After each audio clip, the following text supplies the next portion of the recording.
Hi, I'm Karen Friedman.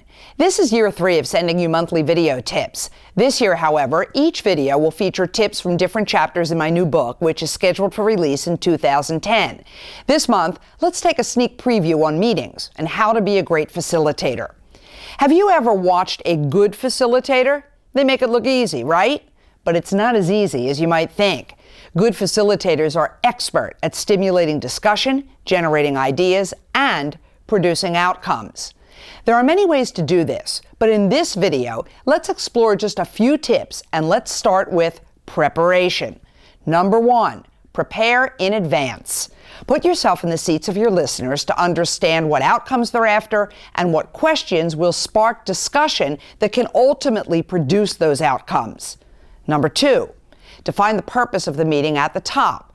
You might say something like, "The reason we are here today," or "The purpose of this meeting is such and such, and in the next 45 minutes we will do this and that in that order." Something else you might start with is, "We will begin by."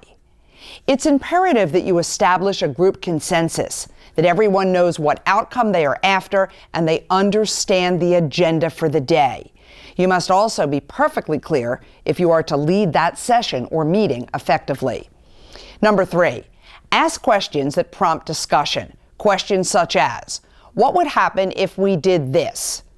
"In your experience, what do you think?" "Tell me about," or, "So you've suggested such and such, but what about if we do it this way?" "What ideas do you have about this or that?"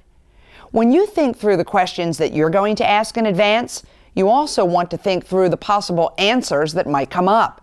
This will help you prepare follow-up questions before you actually walk in the room. Number 4, make sure everyone is participating. If someone is quiet or they appear a little bit left out, then move the discussion toward them. Use their name. Ask them what they think. Number 5, do not get stuck or bogged down in someone else's issues.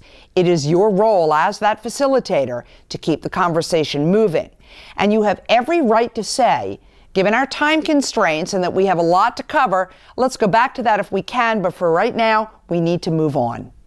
Number 6, have flip charts and markers in the room so you, or someone else you assign, can write down ideas, capture thoughts, and capture key words. Number 7, just as you stated your goals at the top, make sure to summarize what was accomplished and also state next steps or action steps at the very end. Are there more tips? Of course there are, but I can't give it all away at once. That's why you'll have to buy the book, due out this year. Until next time, I'm Karen Friedman.